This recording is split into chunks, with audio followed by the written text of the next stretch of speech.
ಎಲ್ಲರಿಗೂ ನಮಸ್ಕಾರಗಳು. ಮಾತು ವಿತ್ ಮಾಲಿನಿ ಕಾರ್ಯಕ್ರಮಕ್ಕೆ ತಮಗೆಲ್ಲರಿಗೂ ಸ್ವಾಗತ. ನಾನು ಪ್ರೊಫೆಸರ್ ಸುತ್ತೂರ್ ಎಸ್ ಮಾಲಿನಿ, ಅಧ್ಯಕ್ಷರು, ಜೆನೆಟಿಕ್ಸ್ ಮತ್ತು ಜಿನೋಮಿಕ್ಸ್ ಅಧ್ಯಯನ ವಿಭಾಗ, ಮೈಸೂರು ವಿಶ್ವವಿದ್ಯಾನಿಲಯ. ಇತ್ತೀಚಿನ ದಿನದಲ್ಲಿ ಪುಟ್ಟ ಮಕ್ಕಳ ಮೇಲೆ ನಡೆಯುವಂತಹ ಒಂದು ದೌರ್ಜನ್ಯ ಏನಿದೆ, ಲೈಂಗಿಕ ದೌರ್ಜನ್ಯ, ಅದು ಮುಖ್ಯವಾಗಿ ಅದನ್ನು ನಾವು ನೋಡ್ತಾ ಇದ್ದೀವಿ. ಅದು ಹೆಚ್ಚಾಗ್ತಾ ಇದೆ. ಇದರ ಬಗ್ಗೆ ಒಂದು ಸರ್ಕಾರ ಸರಿಯಾದ ಒಂದು ಕಾನೂನಿನ ಕ್ರಮ ಕೈಗೊಳ್ಳದಿದ್ದ ಪಕ್ಷದಲ್ಲಿ ನಿಜವಾಗ್ಲೂ ಅಂತಹ ಮಕ್ಕಳ ಮೇಲೆ ನಡೆಯುವ ದೌರ್ಜನ್ಯದಿಂದ ಮುಂದಿನ ದಿನದಲ್ಲಿ ಆ ಮಕ್ಕಳು ನಾನಾ ರೀತಿಯ ತೊಂದರೆಗಳನ್ನು ಅನುಭವಿಸಬೇಕಾಗುತ್ತೆ.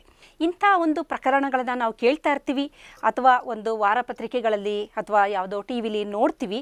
ತಕ್ಷಣ ನಮಗೆ ಅಯ್ಯೋ ಅಂತ ಅನಿಸುತ್ತೆ, ನಾವು ಮರ್ತೋಗ್ತೀವಿ. ಆದರೆ ಆ ಒಂದು ಕ್ಷಣದಲ್ಲಿ, ಆ ಸಂದರ್ಭದಲ್ಲಿ ಆ ಮಗುವಿನ ಮೇಲೆ, ಆ ಒಂದು ಹುಡುಗಿಯ ಮೇಲೆ ನಡೆಯುವ ಅತ್ಯಾಚಾರದಿಂದ ಮುಂದಿನ ದಿನದಲ್ಲಿ ಆ ಒಂದು ಮಗು ಅಥವಾ ಒಂದು ಯುವತಿ ಆಗಿರಬಹುದು, ಅವರಲ್ಲಿ ಯಾವ ಯಾವ ರೀತಿಯ ತೊಂದರೆಗಳು ಅವರು ಅನುಭವಿಸ್ತಾರೆ, ಜೀವನ ಪರ್ಯಂತ ಆ ತೊಂದರೆಗಳು ಹಾಗೇ ಉಳಿದೋಗುತ್ತೆ. ಬರೀ ಅದೊಂದು ಘಟನೆ ಮಾತ್ರ ಅಲ್ಲ, ಜೀವನ ಪರ್ಯಂತ ಹಲವಾರು ರೀತಿಯ ನೋವುಗಳನ್ನು ಆ ಮಗು ಅಥವಾ ಯುವತಿ ಅನುಭವಿಸ್ಬೇಕಾಗುತ್ತೆ. ಹಾಗಾದರೆ ಅತ್ಯಾಚಾರದ ಪರಿಣಾಮಗಳೇನು, ನಂತರದ ಪರಿಣಾಮಗಳೇನು ಅಂತ ನಾವು ನೋಡೋದಾದರೆ, ಅದು ಆ ಒಂದು ಹೆಣ್ಣಿನ ಮನಸ್ಸು, ದೇಹ, ಸಂಬಂಧ, ಮೆದುಳು, ಇದರ ಮೇಲೆ ಒಂದು ಅಗಾಧವಾದ ಒಂದು ಆಘಾತವನ್ನೇ ಉಂಟು ಮಾಡುತ್ತೆ ಅಂತ ನಾವು ಹೇಳ್ಬೋದು. ಹಾಗಾದರೆ ಮೊದಲನೇದಾಗಿ ಮೆದುಳಿನ ಮೇಲೆ ಯಾವ ರೀತಿಯ ಅದು ಪರಿಣಾಮ ಉಂಟು ಮಾಡುತ್ತೆ ಅನ್ನೋದಾದರೆ, ಅಂದರೆ ಪೋಸ್ಟ್ ಆಫ್ಟರ್ ಈ ಒಂದು ಅತ್ಯಾಚಾರ ನಡೆದ ನಂತರ ರಿಕವರ್ ಆಗಿರುತ್ತೆ, ಆಗಿ ಒಂದಷ್ಟು ದಿನ ಎಲ್ಲ ಆದ ನಂತರವೂ ಸಹ ಆ ಒಂದು ಹೆಣ್ಣಿನ ಮೇಲೆ, ಆಕೆಯ ಮೆದುಳಿನ ಮೇಲೆ ಯಾವ ರೀತಿ ಪರಿಣಾಮ ಬೀರುತ್ತೆ ಅಂತ ನಾವು ನೋಡೋದಾದರೆ, ಮೊದಲನೇದಾಗಿ ಆಕೆಯ ಒಂದು ಅಮೆಗ್ಡೆಲ್ಲ, ಅಂದರೆ ಹಿಂಭಾಗದ ಮೆದುಳು, ನಾವೇನು ಹೇಳ್ತೀವಿ ಪ್ರಾಣಿ ಮೆದುಳು ಅಂತ, ಅಲ್ಲಿರುವ ಅಮೆಗ್ಡೆಲ್ಲ, ಅದರ ಪ್ರಮುಖ ಕೆಲಸ ಏನು ಅಂತಂದರೆ ಫೈಟ್ ಆರ್ ಫ್ಲೈಟ್. ಅಂದರೆ ಯಾವುದಾದರೂ ಒಂದು ಭಯ ಇದೆ ಅಥವಾ ಏನೋ ಒಂದು ತೊಂದರೆ ಇದೆ ಅನ್ನುವುದನ್ನು ರೆಕಗ್ನೈಸ್ ಮಾಡಿ ನಮ್ಮ ದೇಹದಲ್ಲಿ ಕಾರ್ಟಿಸಾಲನ್ನು ಹೆಚ್ಚು ಬಿಡುಗಡೆ ಮಾಡಿ ಆ ಒಂದು ಸಂದರ್ಭವನ್ನು ಎದುರಿಸಲು ನಮ್ಮ ದೇಹವನ್ನು ರೆಡಿ ಮಾಡುವಂತಹ ಹಾರ್ಮೋನು ಈ ಒಂದು ಸ್ಥಳ ಅದು. ಅಲ್ಲಿಂದ ಈ ಅಮೆಗ್ಡೆಲ್ಲ ಅನ್ನುವ ಒಂದು ಜಾಗ ಇದೇನಾಗುತ್ತೆ, ಹೈಪರ್ ಆ್ಯಕ್ಟಿವ್ ಆಗಿರುತ್ತೆ. ಅಂದರೆ ಸದಾಕಾಲ, ನಂತರ ಈ ಘಟನೆ ನಡೆದ ಬಳಿಕ ಸದಾಕಾಲ ಅಮೆಗ್ಡೆಲ್ಲ ಹೈಪರ್ ಆ್ಯಕ್ಟಿವ್ ಆಗ್ತಾ ಇರುತ್ತೆ.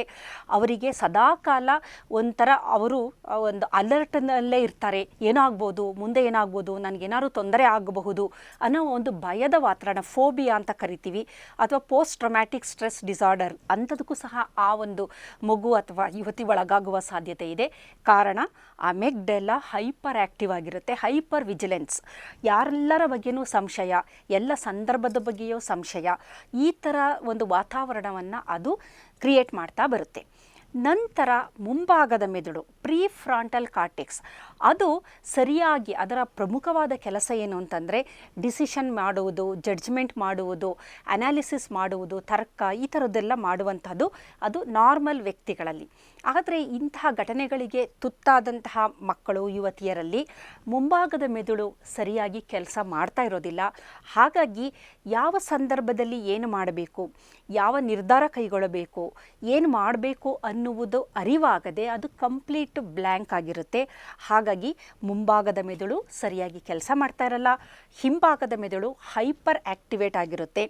ಅದರ ಜೊತೆಗೆ ಹಿಪ್ಪೋ ಕ್ಯಾಂಪಸ್ ರೀಜನ್ ಅಂತ, ಅದು ಹಿಪ್ಪೋ ಕ್ಯಾಂಪಸ್ನ ಮುಖ್ಯ ಕೆಲಸ ಏನಂದರೆ ಗಮನ ಹರಿಸುವುದು ಮತ್ತು ನಮ್ಮ ಒಂದು ಮೆದುಳಿನಲ್ಲಿರುವ ಒಂದು ಏನು ಮೆಮೊರಿ ಅಂತ ಅಂತೀವಿ, ಅದನ್ನು ಯಾವಾಗಲೂ ನಮ್ಮ ಏನು ನೆನಪುಗಳು ಅಥವಾ ಕಲಿತಿರುವುದು ಅದನ್ನು ಸರಿಯಾಗಿ ಅದು ಹಿಡಿದಿಟ್ಟುಕೊಳ್ಳುವಂಥ ಜಾಗ. ಇಲ್ಲೇನಾಗುತ್ತೆ, ಈ ಘಟನೆ ನಡೆದ ಬಳಿಕ ಹಿಪ್ಪೋ ಕ್ಯಾಂಪಸ್ ರೀಜನ್ನು ಶ್ರಂಕನ್ ಆಗ್ತಾ ಬರುತ್ತೆ. ಹಾಗಾಗಿ ಅವರು ಗಮನ ಕೇಂದ್ರೀಕೃತ ಆಗಿರೋದಿಲ್ಲ, ಯಾವುದೂ ಫೋಕಸ್ ಮಾಡೋದಕ್ಕೆ ಆಗೋದಿಲ್ಲ. ಇದರಿಂದ ಕಲಿಕೆಯಲ್ಲಿ ಹಿಂದುಳಿಕೆ ಆಗ್ಬೋದು, ಅವರು ಮಾಡುವ ಕೆಲಸದಲ್ಲೂ ಅವರಿಗೆ ತೊಂದರೆಗಳಾಗ್ಬೋದು, ಮತ್ತು ಯಾವುದು ಜ್ಞಾಪಕ ಇರೋದಿಲ್ಲ, ಎಲ್ಲವನ್ನೂ ಮರೀತಾ ಬರ್ತಾರೆ. ಹಾಗಾಗಿ ಅಮೆಗ್ಡೆಲ್ಲ ರೀಜನ್ ಆಗ್ಬೋದು, ಹಿಪ್ಪೋ ಕ್ಯಾಂಪಸ್ ಆಗ್ಬೋದು, ಪ್ರೀಫ್ರಾಂಟಲ್ ಕಾರ್ಟೆಕ್ಸ್, ಈ ಮೂರು ಭಾಗಗಳ ಮೇಲೂ ಇದು ಇಂಥ ಒಂದು ಘಟನೆಗಳು ದೀರ್ಘವಾದ ಪರಿಣಾಮ ಬೀರುತ್ತೆ. ಇರುತ್ತೆ. ಇದು ಅವರ ಜೀವನ ಪರ್ಯಂತ ಇರುತ್ತೆ. ಘಟನೆ ನಡೆದೋಗಿರ್ಬೋದು, ಆದರೆ ಪೋಸ್ಟ್ ಎಫೆಕ್ಟ್ ಅಂತೀವಲ್ಲ, ಅದು ಅತ್ಯಂತ ಭೀಕರವಾದುದು. ಎಷ್ಟೇ ಪ್ರಯತ್ನ ಪಟ್ಟರೂ ಅದರಿಂದ ಹೊರಬರಲು ಬಹಳಷ್ಟು ಪ್ರಯತ್ನ ಪಡಬೇಕಾಗುತ್ತೆ, ತೊಂದರೆಗಳನ್ನು ಅನುಭವಿಸಬೇಕಾಗುತ್ತೆ. ಕೆಲವರು ಹೊರಬರ್ತಾರೆ, ಆದರೆ ಕೆಲವರಿಗೆ ಆ ಘಟನೆಗಳಿಂದ ಹೊರಬರಲು ಸಾಧ್ಯವಾಗದೆ ಜೀವನ ಪರ್ಯಂತ ಒಂದು ನರಕವನ್ನೇ ಆ ಮಕ್ಕಳು ಅಥವಾ ಆ ಹೆಣ್ಣು ಮಗು ಅಥವಾ ಆ ಯುವತಿ ಅನುಭವಿಸಬೇಕಾದ ಸಂದರ್ಭಗಳನ್ನು ನಾವು ನೋಡಬಹುದು. ಎರಡನೆಯದಾಗಿ ಅವರ ಒಂದು ಹಾರ್ಮೋನ್ಗಳು ಯಾವ ರೀತಿ ಏರುಪೇರಾಗುತ್ತೆ ಅನ್ನೋದಾದರೆ, HPA Axis, hypothalamus pituitary adrenal Axis ಅಂತ ಏನಿದೆ, ಅದರಲ್ಲಿ ಏರುಪೇರಾಗುತ್ತೆ. ಇದರಿಂದಾಗಿ ಕಾರ್ಟಿಸಾಲ್ ಪ್ರಮಾಣ ಸದಾ ಹೆಚ್ಚಿರುತ್ತೆ. ಜೊತೆಯಲ್ಲಿ ಡಿಸೆನ್ಸಿಟೈಸೇಷನ್, ಆ ಒಂದು ಪಾತ್ವೆ ಇದೆಯಲ್ಲ, ಅದು ಸೆನ್ಸಿಟೈಸೇಷನ್ನ ಕಳ್ಕೊಳ್ಳುತ್ತೆ.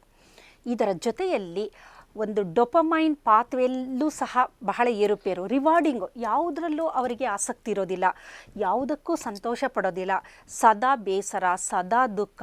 ಆ ಒಂದು ಘಟನೆ ನಡೆದು ಎಷ್ಟೋ ವರ್ಷಗಳಾದರೂ ಅವರಿಗೆ ಯಾವುದರಲ್ಲೂ ಆಸಕ್ತಿ, ಏಕೆಂದರೆ ರಿವಾರ್ಡ್ ಸಿಸ್ಟಮಲ್ಲಿ ತೊಂದರೆ ಆಗಿರೋದ್ರಿಂದ ಅವರಿಗೆ ಯಾವುದರಲ್ಲೂ ಆಸಕ್ತಿ ಇರೋದಿಲ್ಲ.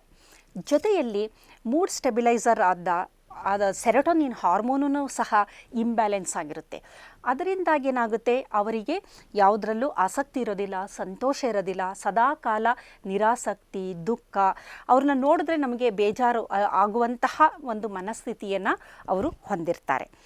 ಇದರ ಜೊತೆಯಲ್ಲಿ ಈ ಡೊಪಮೈನ್ ಸಿಸ್ಟಮ್ ಏನು, ಡೊಪಮೈನ್ ಹಾರ್ಮೋನು, ಅದು ರಿವಾರ್ಡಿಂಗ್ ಹಾರ್ಮೋನ್ ರಿಲೀಸ್ ಆಗುವಂಥ VTA, ವೆಂಟ್ರಲ್ ಟೆಗ್ಮೆಂಟಲ್ ಏರಿಯಾ ಏನಿದೆ, ಅದರಿಂದ ನ್ಯೂಕ್ಲಿಯಸ್ ಅಕೆಂಬಸ್ ಫಸ್ಟ್ ಆ್ಯಕ್ಟಿವೇಟ್ ಆಗಬೇಕು. ಅದರಿಂದ ವೆಂಟ್ರಲ್ ಟೆಗ್ಮೆಂಟಲ್ ಏರಿಯಾದಿಂದ ಈ ಡೊಪಮೈನ್ ಬಿಡುಗಡೆ ಆಗಬೇಕು. ಆ ಮೆದುಳಿನ ಈ ಭಾಗಗಳು ಸಹ ಸರಿಯಾಗಿ ಕಾರ್ಯನಿರ್ವಹಿಸೋದಿಲ್ಲ. ಇದರ ಜೊತೆಯಲ್ಲಿ ನಾವು ದೈಹಿಕವಾಗಿ ನೋಡೋದಾದರೆ, ಇಂತಹ ಹೆಣ್ಣು ಮಕ್ಕಳಿಗೆ ಬೇಕಾದಷ್ಟು ಥರದ ತೊಂದರೆಗಳಾಗಿರುತ್ತೆ. ಆಗಿರುವಂಥ ಗಾಯಗಳು ವಾಸಿಯಾಗಬಹುದು, ಅದಕ್ಕೆ ಬಹಳ ಸಮಯ ಬೇಕಾಗುತ್ತೆ. ಮನಸ್ಸಿಗಾಗಿರುವ ಗಾಯ ಬಹಳ ಸಮಯ ತೆಗೆದುಕೊಳ್ಳುತ್ತೆ. ದೈಹಿಕವಾಗಿ ಕೆಲವು ಹೆಣ್ಣು ಮಕ್ಕಳಿಗೆ ಈ ಒಂದು ಅತ್ಯಾಚಾರದ ನಂತರ ಸೆಕ್ಷುಯಲಿ ಟ್ರಾನ್ಸ್ಮಿಟೆಡ್ ಡಿಸೀಸಸ್ಗಳಂತ ಏನಂತೀವಿ, ಅದು ಬರುವ ಸಾಧ್ಯತೆ ಇರುತ್ತೆ. ಕಾರಣ, ಆ ಅಪರಾಧಿಗೆ ಏನಾದರೂ ಆ ಥರದ ಸೋಂಕು ರೋಗಗಳಿದ್ದರೆ, ಸೆಕ್ಷುಯಲಿ ಟ್ರಾನ್ಸ್ಮಿಟೆಡ್ ಡಿಸೀಸ್ಗಳು, ಅದರಲ್ಲಿ ಪ್ರಮುಖವಾಗಿ ಗೊನೇರಿಯಾ ಆಗ್ಬೋದು, ಸಿಫಿಲಿಸ್ ಆಗ್ಬೋದು, ಕ್ಲಮೈಡಿಯಾ ಆಗ್ಬೋದು, HIV, ಪ್ರಮುಖವಾಗಿ HIV, ಇಂಥದ್ದು ಏನಾದರೂ ಆ ವ್ಯಕ್ತಿಯಲ್ಲಿ ಇದ್ದಂಥ ಪಕ್ಷದಲ್ಲಿ ಆ ಒಂದು ವಿಕ್ಟಿಮ್ ಯಾರು, ಅದಕ್ಕೆ ತುತ್ತಾಗಿರುವಂತಹ ಹೆಣ್ಣು ಮಕ್ಕಳು ಯಾರಿರ್ತಾರೆ, ಅವರಿಗೂ ಸಹ ಈ ಕಾಯಿಲೆಗಳು, ಸೋಂಕುಗಳು ಬರುವಂತಹ ಸಾಧ್ಯತೆಗಳು ಇದೆ. ಇದರ ಜೊತೆಯಲ್ಲಿ ಬಹಳಷ್ಟು ದೈಹಿಕವಾಗಿ ಕೆಲವೊಂದು ತೊಂದರೆಗಳು ಸಹ ಆಗ್ಬೋದು. ಜನನೇಂದ್ರಿಯಗಳು ಅದರಲ್ಲಿ ತೇರಾಗಿರಬಹುದು ಅಥವಾ ಜನನೇಂದ್ರಿಯಗಳ ಹಾನಿಯಾಗಿರಬಹುದು. ದೈಹಿಕವಾಗೂ ಸಹ ಬಹಳ ತೊಂದರೆಗಳನ್ನು ಈ ಮಕ್ಕಳು ಅಥವಾ ಈ ಒಂದು ಅತ್ಯಾಚಾರಕ್ಕೆ ಒಳಪಟ್ಟಂತಹ ಹೆಣ್ಣು ಮಕ್ಕಳು ಅನುಭವಿಸ್ತಾರೆ. ಇದು ದೈಹಿಕವಾಗಿ, ಅದರ ಕಾಲಾನಂತರ ಅದು ಸ್ವಲ್ಪ ಪ್ರಮಾಣದಲ್ಲಿ ಆಗಿರುವಂತಹ ಗಾಯಗಳು ಅದೆಲ್ಲ ವಾಸಿಯಾಗಬಹುದು. ಆದರೆ ಏನಾದರೂ ಸೋಂಕುಗಳಾಗಿದ್ದರೆ ಅದು ಆ ಒಂದು ಮಹಿಳೆ ಅಥವಾ ಹುಡುಗಿ ಅಥವಾ ಮಗುವಿನ ಜೀವನವನ್ನೇ ಹಾಳು ಮಾಡುವಂಥ ಸಾಧ್ಯತೆ ಇದೆ. ಇದರ ಹೊರತಾಗಿ ಮಾನಸಿಕವಾಗಿ ದೈಹಿಕ ಗಾಯಕ್ಕಿಂತ ಮಾನಸಿಕ ಗಾಯ ಇನ್ನೂ ಆಳವಾಗಿರುತ್ತೆ. ಇವರಿಗೆ ಮುಂದಿನ ದಿನದಲ್ಲಿ ಭಯ, ಆತಂಕ, ಅದು ಆಂಗ್ಸೈಟಿ ಅಂತೀವಿ, ಡಿಪ್ರೆಷನ್ನು, ಖಿನ್ನತೆ, ಡಿಪ್ರೆಷನ್ ಅಂದರೆ ಖಿನ್ನತೆಗಳಾಗಿರ್ಬೋದು, ಫೋಬಿಯಾ, ಭಯ ಇರುತ್ತೆ, ಸದಾಕಾಲ ಭಯದಲ್ಲೇ ಇರ್ತಾರೆ, ಸದಾಕಾಲ ಆತಂಕ ಏನಾಗಬಹುದು ಅಂತೇಳಿ ಎಲ್ಲದರಲ್ಲೂ ಆತಂಕ ಇರುತ್ತೆ. ಇದರ ಜೊತೆಗೆ ಪೋಸ್ಟ್ ಟ್ರಮ್ಯಾಟಿಕ್ ಸ್ಟ್ರೆಸ್ ಡಿಸಾರ್ಡರ್ ಅಂತ, ಅಂದರೆ ಆಗಿರುವಂತಹ ಘಟನೆಗಳನ್ನು ಅದು ಪದೇ ಪದೇ ಪುನರಾವರ್ತಿತರ ಆಗ್ತಾ ಇರುತ್ತೆ. ನೈಟ್ ಮೇರ್ಗಳು, ನಿದ್ರೆ ಮಾಡಬೇಕಾದ್ರೂ ಕನಸುಗಳಲ್ಲಿ ಅದು ಬರುವಂತಹದ್ದು, ಮತ್ತು ಸರಿಯಾಗಿ ಇನ್ಸೋಮ್ನಿಯಾ, ನಿದ್ರೆ ಬಾರದಿರುವಂತಹದ್ದು, ನಿದ್ರೆಯಲ್ಲೂ ಸಹ ನೆಮ್ಮದಿಯಾಗಿ ನಿದ್ರೆ ಮಾಡದಿರುವಂತಹ ಸ್ಥಿತಿಯನ್ನು ಈ ಮಕ್ಕಳು ತಲುಪ್ತಾರೆ. ಬಹಳಷ್ಟು ರಾತ್ರಿ ಹೊತ್ತು ಕನಸುಗಳು ಬರ್ತಾ ಇರುತ್ತೆ. ಪದೇ ಪದೇ ನಡೆದಿರುವ ಘಟನೆಗಳೇ ಎಷ್ಟು ಮರಿಬೇಕು ಅಂದರೂ ಬರುವಂತಹ ಸಂದರ್ಭಗಳನ್ನು ನಾವು ನೋಡಬಹುದು. ಇವುಗಳ ಹೊರತಾಗಿ ಎಪಿಜೆನೆಟಿಕ್ ಚೇಂಜಸ್ ಸಹ ಆಗುತ್ತೆ ಅಂತೇಳಿ ವಿಜ್ಞಾನಿಗಳು ಇಂತಹ ಒಂದಷ್ಟು ಕೇಸ್ಗಳ ಬಗ್ಗೆ ಬಹಳಷ್ಟು ಒಂದು ಅಧ್ಯಯನವನ್ನು ನಡೆಸಿದ್ದಾರೆ. ಎಪಿಜೆನೆಟಿಕ್ ಚೇಂಜಸ್ ಅಂತಂದರೆ ಡಿ ಎನ್ ಎಲಿ ಬದಲಾವಣೆ ಆಗಿಲ್ಲ, ಆದರೆ ಡಿ ಎನ್ ಎ ಜೊತೆ ಹೊಂದಿಕೊಂಡಿರುವ ಆ ಗುಂಪುಗಳಲ್ಲಿ ಬದಲಾವಣೆಗಳಾಗಿದೆ. ಅದರಲ್ಲೂ ಪ್ರಮುಖವಾಗಿ NR3C1 ಅನ್ನುವ ಒಂದು ಜೀನಿನಲ್ಲಿ ವ್ಯತ್ಯಾಸವನ್ನು ನಾವು ನೋಡ್ತೀವಿ. ಈ NR3C1 ಎನ್ನುವುದು ಗ್ಲೂಕೋಕಾರ್ಟಿಕಾಯ್ಡ್ ರೆಸೆಪ್ಟಾರ್ ಜೀನು. ಈ ಜೀನಿನಲ್ಲಿ ಈ ಘಟನೆಯ ನಂತರ ಅದನ್ನು ಪದೇ ಪದೇ ಆ ಮಗು ಅದನ್ನು ನೆನಪಿಸಿಕೊಳ್ಳುವುದರಿಂದಾಗಿ ಒತ್ತಡ ಜಾಸ್ತಿ ಆಗುತ್ತೆ. ಈ ಒಂದು ಜೀನಿನಲ್ಲಿ ಮಿಥೈಲೇಷನ್ ಪ್ರೋಸೆಸ್ಸು ಜಾಸ್ತಿ ಆಗ್ತಾ ಬರುತ್ತೆ. ಮಿಥೈಲೇಷನ್ ಪ್ರೋಸೆಸ್ಸು ಜಾಸ್ತಿ ಆದಂತೆ ಗ್ಲೂಕೋಕಾರ್ಟಿಕಾಯ್ಡ್ ರೆಸೆಪ್ಟಾರ್ ಜೀನು ಸರಿಯಾಗಿ ಎಕ್ಸ್ಪ್ರೆಸ್ ಆಗೋದಿಲ್ಲ. ಹಾಗಾಗಿ ಯಾವುದೇ ರೀತಿಯ ಒತ್ತಡ, ಸಣ್ಣ ಒತ್ತಡವನ್ನು ತಡೆಯಲು ಆ ಒಂದು ವ್ಯಕ್ತಿಗೆ ಆಗೋದಿಲ್ಲ. ಅದು ತುಂಬ ಸಣ್ಣ ಪ್ರಮಾಣದ ಒತ್ತಡ ಅಂತಲೇ ನಾವು ಅನ್ಬಹುದು. ಅಂದರೆ ಅದೇನಾದರೂ ಓದುತ್ತಾ ಇದ್ದಂಥ ಸಂದರ್ಭದಲ್ಲಿ ತನ್ನ ಕೆರಿಯರ್ನ ಸರಿಯಾಗಿ ಡೆವಲಪ್ ಮಾಡ್ಕೊಳ್ಳೋಕ್ಕಾಗಲ್ಲ, ತನ್ನ ಪಾಠ ಪ್ರವಚನದ ಕಡೆಗೆ ಗಮನ ಹರಿಸೋಕ್ಕಾಗೋದಿಲ್ಲ, ಅಥವಾ ಆ ಒಂದು ಹುಡುಗಿ ಕ್ರೀಡಾಪಟುವಾಗಿದ್ದರೆ ಆಕೆಯ ಕ್ಷೇತ್ರದಲ್ಲಿ ಆಕೆ ಏನು ಮಾಡೋಕ್ಕಾಗೋದಿಲ್ಲ. ಹಾಗಾಗಿ ಆಕೆ ಪಠ್ಯೇತರ ಚಟುವಟಿಕೆಗಳು, ಪಠ್ಯೇತರ ಎರಡೂ ಚಟುವಟಿಕೆಗಳಲ್ಲೂ ಯಾವುದೇ ರೀತಿ ಆಕೆ ಪುನಃ ಸಾಧನೆಯನ್ನು ಮಾಡೋಕ್ಕೆ ಆಗದೇ ಇರುವಂತಹ ಕೆಲವೊಂದು ವಾತಾವರಣಗಳನ್ನು ನಾವು ನೋಡ್ಬೋದು. ಇದಕ್ಕೆ ಪ್ರಮುಖವಾದ ಕಾರಣ ಎಪಿಜೆನೆಟಿಕ್ ಚೇಂಜಸ್ ಅಂತ ಅಂತೀವಿ. ಅಂದರೆ NR3C1 ಜೀನ್ ಏನಿದೆ ಆ ಜೀನಿನಲ್ಲಿ ಉಂಟಾಗುವಂತಹ ಮ್ಯೂಟೇಷನ್, ರೂಪಾಂತರ, ಅಂದರೆ ಮಿಥೈಲ್ ಗ್ರೂಪ್ಗಳು ಜೋಡಣೆಯಾಗೋದ್ರಿಂದ ಆ ಜೀನು ಸರಿಯಾಗಿ ಕಾರ್ಯನಿರ್ವಹಿಸೋದಿಲ್ಲ. ಇದರ ಹೊರತಾಗಿ ಈ ಒಂದು ಅತ್ಯಾಚಾರಕ್ಕೆ ಬಲಿಯಾಗುತ್ತಾರಲ್ಲ ಅವರ ಇನ್ಫ್ಲಮೇಟರಿ ಪಾತ್ವೆಗಳನ್ನು ನಾವು ನೋಡೋದಾದರೆ ಸದಾಕಾಲ ದೇಹದಲ್ಲಿ ಇನ್ಫ್ಲಮೇಷನ್, ಉರಿಯೂತ ಜಾಸ್ತಿ ಇರುತ್ತೆ. ಅವರ ಒಂದು ರಕ್ತವನ್ನು ಪರೀಕ್ಷೆ ಮಾಡಿ ನೋಡಿದಾಗ ಅದರಲ್ಲಿ ಟ್ಯೂಮರ್ ನೆಕ್ರೋಸಿಸ್ ಫ್ಯಾಕ್ಟರ್ ಆಲ್ಫಾ ಹೆಚ್ಚಿರುವುದನ್ನು, ಅದೇ ರೀತಿ ಇಂಟರ್ಲ್ಯೂಕಿನ್ 6 ಹೆಚ್ಚಿರುವುದನ್ನು ವಿಜ್ಞಾನಿಗಳು ನೋಡಿದ್ದಾರೆ. ಬೇರೆಯವರಿಗೆ ಹೋಲಿಸಿದರೆ ಇವರು ಘಟನೆ ನಡೆದೋಗಿರ್ಬೋದು, ಆದರೆ ಘಟನೆಯಿಂದ ಆಗುವಂತಹ ಏನೇನು ಆಘಾತಗಳು ಇರುತ್ತೆ ಅದು ಹಾಗೇ ಮುಂದುವರಿಯೋದ್ರಿಂದ ಮತ್ತು ಬಹಳಷ್ಟು ಸಂದರ್ಭದಲ್ಲಿ ಇವರು ಪುನಃ ಆ ಘಟನೆಯನ್ನು ಮೆಲುಕು ಹಾಕೋದ್ರಿಂದ ಅದನ್ನು ಸುಲಭವಾಗಿ ಈಸಿಯಾಗಿ ತೆಗೆದುಕೊಳ್ಳೋಕ್ಕೆ ಆಗದ ಕಾರಣ ದೇಹದಲ್ಲಿ ಉರಿಯೂತ, ಇನ್ಫ್ಲಮೇಷನ್ ಜಾಸ್ತಿ ಆಗುತ್ತೆ. ಮತ್ತು ಇವರ ಒಂದು ಏನು ಇಮ್ಯುನಿಟಿ ಇದೆಯಲ್ಲ ಅದು ಸಹ ಕಡಿಮೆ ಆಗೋದ್ರಿಂದ ಬಹಳಷ್ಟು ಆರೋಗ್ಯದ ಸಮಸ್ಯೆಗಳಿಗೆ ಇಂತಹ ಮಕ್ಕಳು ತುತ್ತಾಗುವ ಎಲ್ಲ ಸಾಧ್ಯತೆಗಳನ್ನು ನಾವು ನೋಡ್ಬೋದು. ಇದರ ಹೊರತಾಗಿ ಆ ಒಂದು ಅತ್ಯಾಚಾರಕ್ಕೆ ಬಲಿಯಾದಂತಹ ಯಾರು ಹೆಣ್ಣು ಮಕ್ಕಳಿರ್ತಾರೆ ಅವರಿಗೆ ಸಮಾಜದ ಮೇಲೆ ನಂಬಿಕೆ ಹೊರಟೋಗುತ್ತೆ, ಪುರುಷರ ಮೇಲೆ ನಂಬಿಕೆ ಹೊರಟೋಗುತ್ತೆ. ಆ ನಂತರದಲ್ಲಿ ಅವರು ತಂದೆ ಆಗಿರ್ಬೋದು, ಅಣ್ಣ ತಮ್ಮಂದಿರಾಗಿರ್ಬೋದು, ಸ್ನೇಹಿತರಾಗಿರ್ಬೋದು, ತುಂಬ ಹತ್ತಿರದವರ ಜೊತೆಯಲ್ಲಿ ಇರೋದಕ್ಕೂ ಸಹ ಅವರು ಭಯಪಡುವಂತಹ, ಅಂದರೆ ತನ್ನ ಆಪ್ತರ ಮೇಲಿನ ನಂಬಿಕೆಗಳನ್ನು ಸಹ ಅವರು ಕಳ್ಕೊಳ್ಳೋಂಥ ಸ್ಥಿತಿಯನ್ನು ನಾವು ನೋಡ್ಬೋದು. ಸಮಾಜದ ಮೇಲೆ ತಿರಸ್ಕಾರ ಇರುತ್ತೆ, ಯಾರ ಜೊತೆಯೂ ಬೆರೆಯೋದಕ್ಕೆ ಅವರಿಗೆ ಆಗೋದಿಲ್ಲ, ಒಂಟಿಯಾಗೇ ಇರುವಂತಹದನ್ನು ನಾವು ನೋಡ್ತೀವಿ.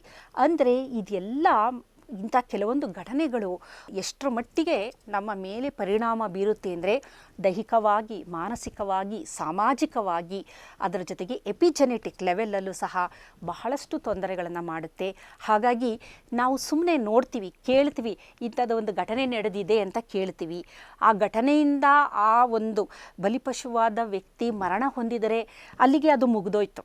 ಅಂಥವರಿಗೆ ಕಾನೂನಿನ ಪ್ರಕಾರ ಶಿಕ್ಷೆನೂ ಆಗಬಹುದು, ಅಲ್ಲಿಗೆ ಅದು ಮುಗಿದೋಗುತ್ತೆ. ಆದರೆ ಆಕಸ್ಮಿಕವಾಗಿ ಆ ಹೆಣ್ಣು ಮಗಳು ಉಳಿದುಕೊಂಡ ಪಕ್ಷದಲ್ಲಿ ಅಷ್ಟೇ ಆ ಘಟನೆನ ನಾವು ನೋಡ್ತೀವಿ, ಮರಿತೀವಿ ನಂತರ.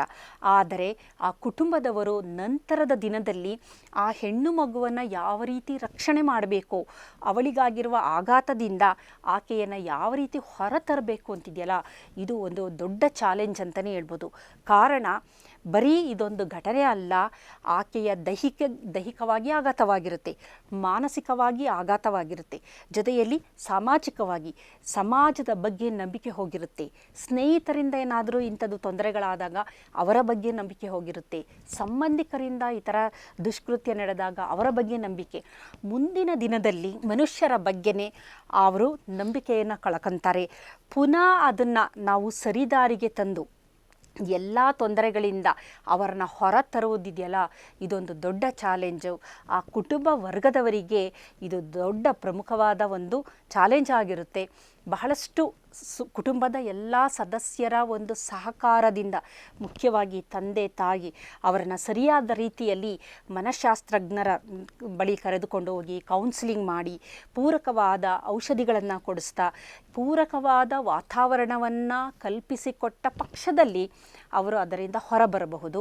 ಆದರೆ ಬಹಳಷ್ಟು ಸಂದರ್ಭದಲ್ಲಿ ಪೂರಕವಾದ ವಾತಾವರಣವೇ ಇರೋದಿಲ್ಲ, ಕುಟುಂಬದ ಒಂದು ಸಹಕಾರವು ಬಹಳ ಕಡಿಮೆ ಇರುತ್ತೆ.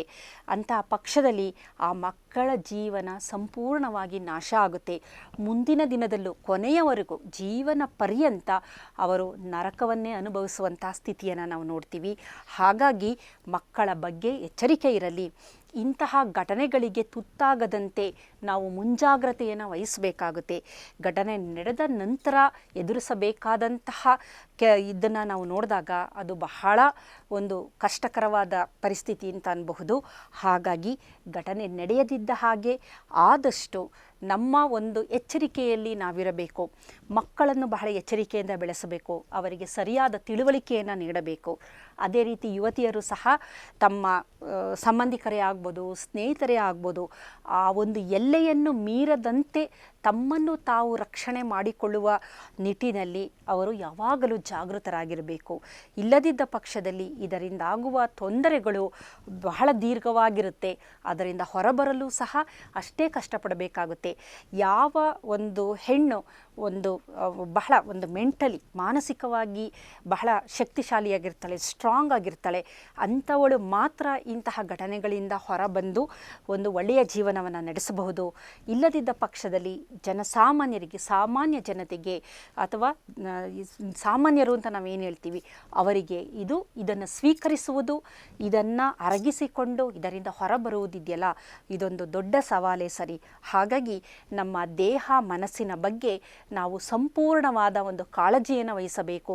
ಘಟನೆಗಳು ನಡೆಯದಿದ್ದ ಹಾಗೆ, ಅತಾಚುರ್ಯಗಳು ನಡೆಯದಿದ್ದ ಹಾಗೆ ಇದರ ಬಗ್ಗೆ ನಾವು ಹೆಚ್ಚಿನ ಗಮನವನ್ನು ಎಲ್ಲರೂ ವಹಿಸಬೇಕಾಗಿದೆ. ಹಾಗಾಗಿ ಇದು ಅತ್ಯಂತ ಅವಶ್ಯಕವಾಗಿ ಎಲ್ಲರೂ ತಿಳಿದುಕೊಳ್ಳಬೇಕಾದಂತಹ ವಿಚಾರ. ಕಾರಣ ಸಮಾಜದಲ್ಲಿ ಇಂತಹ ಘಟನೆಗಳು ಹೆಚ್ಚಾಗ್ತಿದೆ. ಅದು ಆಗದಿದ್ದ ಹಾಗೆ ತಡೆದುಕೊಂಡು ಇಂಥದಕ್ಕೆ ತುತ್ತಾಗದ ಹಾಗೆ ನಮ್ಮ ಮಕ್ಕಳನ್ನು ನಾವೆಲ್ಲ ಕಾಪಾಡಿಕೊಳ್ಳಬಹುದು. ನಮಸ್ಕಾರ.